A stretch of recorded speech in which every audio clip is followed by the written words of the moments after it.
네, 이번 시간에는 임신과 출산 과정에 따른 문제점들 살펴볼게요. 병원 전에 응급분만을 하게 되는 경우가 여러분들이 일하시면서 정말 나중에 경험을 하게 될지 아닐지는 개인에 따라 다르겠지요.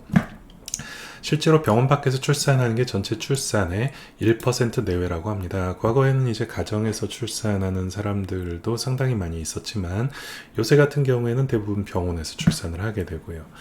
이제 조산원이나 가정분만을 제외한 응급상황 또는 이송 중의 분만을 병원 밖 출산이라고 정의를 합니다. 근데 이제 퇴출 결찰과 절단에 대한 구급병원 업무 범위의 확대 이 부분이 상당히 논란이 되었었죠. 사실 퇴출 정도 자르는 게 과연 무슨 문제가 될까 이따가 한번 들어보시기 바랍니다. 자, 응급분만 지침 여러분들이 이제 여러분들 책에 가지고 있는 이런 응급분만의 지침인데요. 나중에 한번 이제 읽어보시도록 하시고요. 분만 과정에 대해서는 아마 산부인과 쪽에서 아마 여러분들이 강의를 듣지 않을까 싶습니다. 자, 병원 밖에서 이송 중 예기치 않게 아이가 출생할 경우 모든 응급분만 상황은 직접 의료지도를 요청하도록 되어 있습니다. 머리가 보이지 않는 정상 난산 분만의 경우에는 최대한 응급분만이 가능한 병원으로 이송을 한다. 네, 머리가 보이는 정상 응급분만은 임박한 경우에는 구급차 내에서 응급분만을 시행한다로 여러분들의 지침이 되어 있습니다. 임산부의 해부 생리는요. 네, 태반을 통해서 아이와 커뮤니케이션을 합니다. 태반은 영양분, 산소, 그리고 유해 물질을 차단하는 역할을 하게 됩니다. 제대는 정맥 산소 및 영양분을 공급을 하고요. 동맥은 노폐물을 다시 배출을 하는 역할을 합니다. 이제 신생아 순환을 이야기를 할 때 동맥과 정맥이 완전히 반대입니다. 아이는 엄마의 뱃속에서 숨을 쉴 수가 없기 때문에 태출을 통해서 산소를 공급을 받거든요. 그러니까 우리가 동맥이라고 하는 것은 피가 나가는 쪽을 동맥, 그리고 피가 들어오는 쪽을 정맥이라고 하는데 이 태반으로 연결되어 있는 제대 동맥과 제대 정맥은 그 역할과 하는 일이 완전히 반대가 되겠습니다. 이 부분이 이제 가장 많이 헷갈려하는 부분이고요. 양막을 싸고 있는 주머니 양수가 한 1000cc 정도가 포함이 되어 있습니다. 임신 말기에 총 혈액량의 약 6분의 1, 20%에서 15에서 20% 정도가 자궁에 포함되어 있습니다. 산소 소모량이 상당히 크고요. 그리고 분당 환기량이 증가되어 있습니다. 임산부들은 숨을 가쁘게 쉬죠. 그렇다면 호흡성 알칼리증에 빠져 있을 가능성이 상대적으로 높게 되겠습니다. 이산화탄소가 낮아지고요. 모체 혈액량은 약 30에서 40%, 45%까지도 증가를 하는데 적혈구량보다는 혈장량 자체가 더 늘어납니다. 그렇기 때문에 심장의 부담이 커지고요. 호흡곤란의 가능성이 조금 더 높아지게 되겠습니다. 심장 박출량도 증가를 하고요. 심장 박동수도 증가를 합니다. 이 모든 것이 태반을 통해서 아이에게 더 많은 산소와 영양분을 공급해주기 위한 기본적인 장치가 되겠습니다.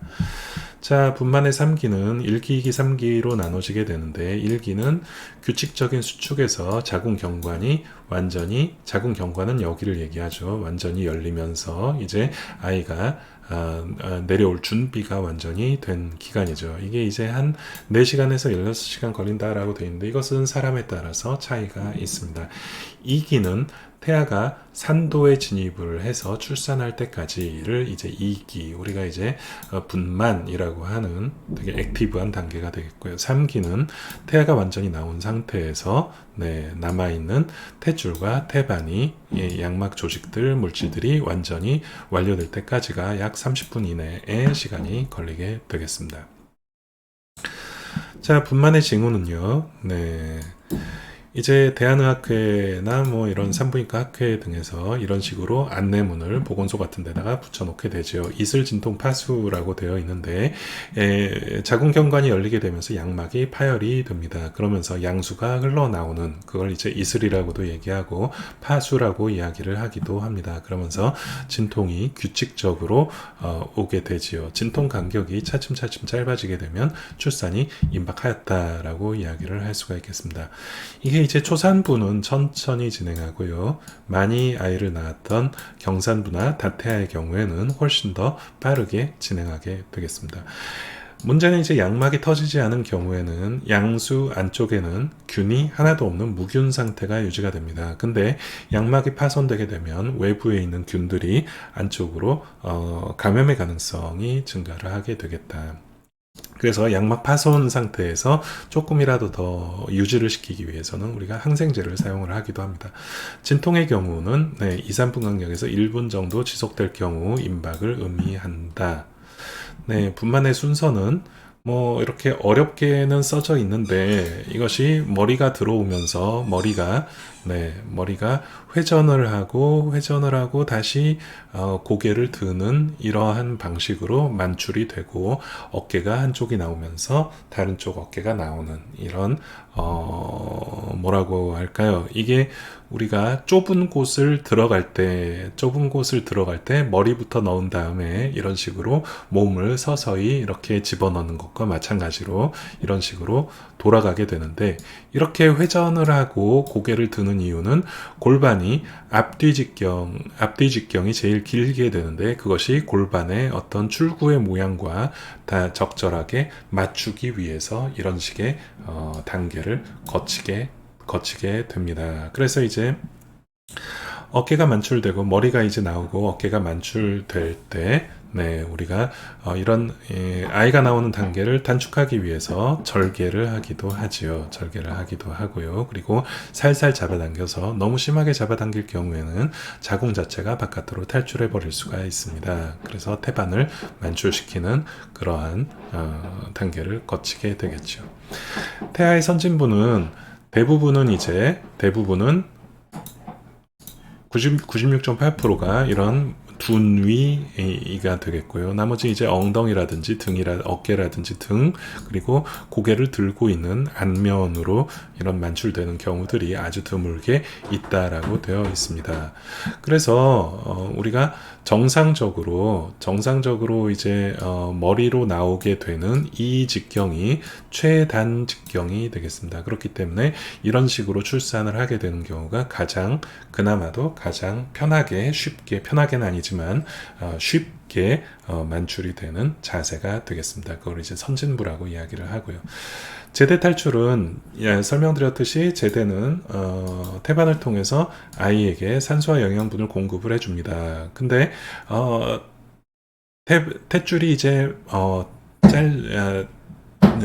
미리 이제 용출이 되게 되면 아이의 머리에 눌려가지고 완전히 피가 통하지 않는 상태가 됩니다. 즉 아이는 산소와 영양분을 완전히 공급받지 못하게 되는 상황이 되는 것이죠. 자, 출산 과정에서 제대혈 공급을 받지 못해서 저산소증에 의해서 심각한 합병증을 야기할 수 있는 아주 심각한 합병증이 되겠습니다. 우리가 고농도 산소 투여를 하면서 가능한 한 선진부를 안쪽으로 밀어서 신속한 이송이 필요합니다. 물론 민다고 해서 아이가 위로 쑥 들어가진 않아요. 그러나 어느 만큼의 아주 작은 손가락 하나 크기 정도의 공간만이라도 확보가 된다면 탯줄을 통해서 산소가 어느 만큼 공급될 수 있게 되는 것입니다. 자, 둔위분만 같은 경우에는 현장에서 시도를 하는 것보다는 신속하게 이송을 하게 되는 것이 여러분들의 그 지침사항의 내용이 되겠습니다.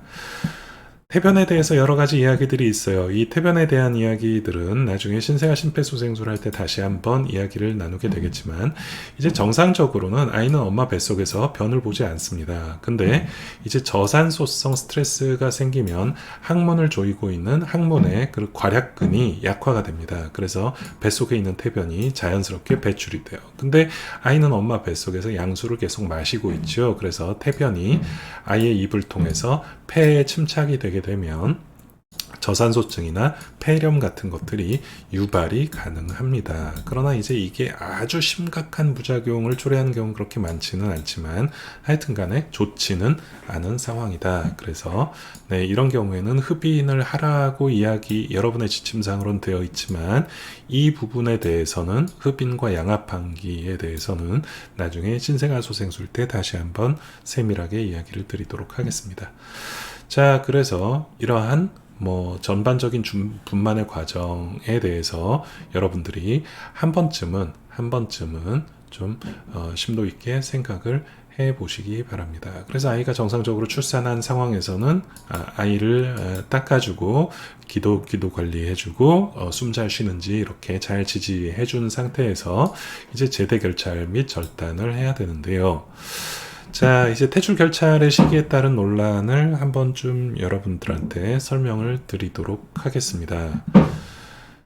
자, 분만식 구조사의 역할, 여러분들 이제 지침에 나와 있는 내용, 산모를 진정시키고 지지하고 도와주는 것 당연하지요. 수분 내 분만이 될 것 같지 않다면 즉각 이송을 하라. 근데 이제 이거를 판단하기는 상당히 어려운 내용입니다. 이거는 의사들도 판단하기 어려운 내용이에요. 산모에 대한 평가는 일반적인 평가, 특히 이제 출산 예정일, 또 초산이냐, 경산이냐, 그리고 지금 현재 진통 빈도, 기간, 양수 파열 여부, 그리고 긴장도, 자궁 수축 빈도, 크라우닝, 이렇게 머리가 나오는지, 아니면 발이나 엉덩이가 나오는지, 활력 징후, 그래서 지도의사에 바로 연락을 하자. 자, WHO 가이드라인을 먼저 이제 설명을 드릴게요. WHO 가이드라인을 보면은 완전 출산 후에 1분 이상의 지연성 제대 결찰을 권유를 합니다. 무엇을 위해서? 신생아의 건강과 영양적인 예후를 좋게 하기 위해서. 조산아를 비롯한 양압환기가 필요하지 않은 정상 출생아에서 너무 빨리 결찰을 하는 것은 좋지 않다 라고 이야기를 하고 있어요. 무슨 이야기입니까? 너무 빨리 결찰을 했을 때 정상적인 출생아도 좋지 않을 수 있다라는 이야기를 하고 있는 것이에요. 왜 그럴까요? 양압 환기가 필요한 경우에는 적절한 환기가 이루어진 후에 제대 결찰을 권유를 합니다. 구강흡인과 말려준 후에도 스스로 숨을 쉬지 않을 경우에 적절한 자극을 줘서 스스로 양압 환기를 시작할 수 있도록 도와주고 이후에 제대 결찰을 고려를 합니다. 즉 태어나고 나서 제대를 너무 빨리, 그러니까 퇴출을 너무 빨리 결찰을 하고 제거를 해버리면 아이의 몸속에 있는 피가 부족할 수 있어요. 그러니까 퇴출 안에 있는 소량의 혈액이 조금 더 아이의 몸속으로 들어갈 수 있는 기회를 박탈을 하는 것이다. 그렇다면 아이의 몸속으로 아이의 몸 안에 피가 부족해질 수 있는 상황이 있을 수가 있다. 그렇기 때문에 정상적인 출생아에서는 태반과 퇴출 속에 있던 아이의 혈액이, 그건 엄마의 혈액이 아닙니다. 여러분들 그거 잘 알고 계셔야 돼요. 아이의 혈액이 조금 더 아이의 몸속으로 들어올 수 있도록 정상적인 출생아에서는 천천히, 이것이 이제 여러분들 가이드라인에는 30초로 되어 있고, 여기 WHO 가이드라인에서는 1분 정도로 소개를 하고 있는 것입니다. 그렇기 때문에 천천히 결찰을 해도 문제가 없다. 정상적으로는 천천히 결찰해도 문제가 없다라는 것이죠. 설명드린 대로 태반을 통한 이런 혈액순환은요, 직접적으로 엄마의 피가 아이의 몸속으로 직접 들어가는 것이 아닙니다. 엄마의 피는요, 태반까지만 존재를 해서 태반에 이런 피의 어떤 풀을 형성을 합니다. 그 형성되어 있는 풀에 아이 탯줄에서부터 유래된 혈관이 이런 식으로 자라 들어와서 요 사이에 간접적으로 이동이 일어나게 되는 것입니다. 자, 엄빌리칼 베인이 있고요. 엄빌리칼 아테리가 있어요. 아테리는 2개가 있고 베인은 1개가 있습니다. 근데 이 베인이라고 하는 것이 사실은 아이 몸에서부터 나오는 것임에도, 즉 태반으로 따지면 태반에서 들어가는 것이 되겠죠. 그렇기 때문에 아이의 입장에서는 엄빌리칼 베인이 동맥의 역할을 하는 것과 마찬가지입니다. 자, 여기 보시면 엄마의 피로부터 태반에서 산소를 받은 제대 정맥 안에 빨갛게 표시된 것이 산소가 많은 피가 되는 것이에요. 그 산소가 많은 피가 제대 정맥을 통해서 간 문맥, 이 덕터스 베노서스를 거쳐서 인페리어 베나카바 하대 정맥을 거쳐서 심장으로 들어갑니다. 어디로 들어가나요? 좌심방으로 들어갑니다. 좌심방으로 들어간 피가 좌심실을 거쳐서 온몸을 돌게 되죠. 그러다가 온몸을 돌다가 다시 제대 동맥을 통해서도 또 엄마의 태반으로 피가 산소가 부족해진 피가 일부 들어가게 되는 것이죠. 아이의 입장에서는요. 자, 하대정맥을 통한 피가 우심방을 통해서 좌심방으로 들어가게 되는데 우심방을 거쳐서 폐를 거쳐서 좌심방으로 들어가는 게 정상적인 길이지만 우심방과 좌심방이 태아 상태에서는 열려 있어요. 그렇기 때문에 우심방으로 들어간 피가 좌심방으로 바로 넘어갈 수 있게 되는 것이다. 그리고 우심실에서 나간 피가 원래는 폐동맥으로 가야 하는데 폐동맥뿐만이 아니라 대동맥과 연결되는 관이 있어요. 그걸 이제 덕터스 아테리오서스라고 얘기를 하는데 이런 식의 어떤 특징적인 순환 구조를 성인에서 정상적인 성인에서 없는 순환 구조를 가지고 있기 때문에 저산소성 상황에서도 중요한 장기에 산소를 공급을 할 수 있는 그러한 순환계를 가지고 있습니다. 태아에서 혈액순환계는 성인의 순환계와 다르다. 자, 그래서 그럼 이제 태어나고 나면 어떻게 되느냐? 태어나기 전에는 태반에서 받은 제대 정맥을 통한 피가 간문맥, 하대정맥을 거쳐서 우심방, 좌심방을 거쳐서 온몸을 돌게 되는데 태어나고 나면 그런 탯줄이 결찰이 되게 되죠. 탯줄이 없으면 어떻게 됩니까? 탯줄에서 올라오던 바로 덕터스, 베너서스, 이제 이런 구조물들이 다 말라 비틀어지게 되는 것이죠. 더 이상은 공급이 되지 않으니까 그게 이제 배꼽하고 붙어 있는 그냥 인대로만 흔적만 남아있게 됩니다. 그러면서 숨을 쉬게 되면 폐 안의 압력이 증가하게 되겠죠. 폐 안의 압력이 증가하게 되면서 좌심방과 우심방을 연결해주던 구멍이 사라지게 되고요. 정상적으로 좌심방, 좌심실을 거쳐서 온몸을 돌고 다시 우심방, 우심실을 거쳐서 폐로 가는 정상적인 성인 순환이 완결이 되는 것입니다. 즉 제대를 결찰하는 시기와 아이가 태어나서 숨을 쉬는 시기가 완전히 엄청난 해부학적인 생리학적인 변화를 겪는 시기가 되겠다. 호흡을 하게 됨으로써 폐 압력이 높아지게 되고 정상적인 좌심실 순환계가 완성이 됩니다. 원래 가지고 있던 덕터스 아테리오소스, 포라멘 오발레, 덕터스 베너소스는 흔적만 남기게 됩니다. 그래서 이제 정상적인 아이 같은 경우에는 천천히 묶어도 된다. 근데 이제 문제가 있는 아이에서 어떻게 할 것이냐가 이제 제일 핵심적인 내용이죠. 선천성 심질환이나 순환계 질환이 있는 경우에는 정상적인 산소화가 이루어지지 않기 때문에 너무 빨리 제대 결찰을 했을 때 오히려 위험할 수도 있다. 자, 이 제대 결찰의 시기에 대해서는 크게 봐서는 세 가지의 문제가 있을 수 있습니다. 세 가지가 있는데요. 첫 번째, 빠른 결찰, 태어나자마자 바로 제대 결찰을 하는 것. 그리고 두 번째는 약 30초에서 1분 정도의 시간을 두고 결찰을 하는 것. 마지막으로는 탯줄을 짜줘서 탯줄 안에 있는 피를 다 아이한테 넣어주는 방법. 이렇게 세 가지가 탯줄을 결찰하는 방법입니다. 그 세 가지 방법들의 각각의 특징에 대해서는 아마도 이제 신생아 심폐소생술 하면서 다시 한번 이야기를 드리도록 하겠습니다. 첫 번째로는 간단하게 설명을 드리자면 너무 빠른 제대 결찰은 아이의 피가 부족해질 수 있다. 두 번째로 시간이 지나면서 어느 정도의 적절한 시간이 지나면서 그럼 충분히 아이 몸속에 피가 들어갈 수가 있겠죠. 그것은 정상적인 아이에서는 크게 문제가 되지 않는다. 단 문제가 있다면 너무 피가 과하게 많이 들어가면 오히려 황달이 심하게 될 수 있고 또 호흡곤란이나 심부전 같은 게 심해질 수는 분명히 있습니다.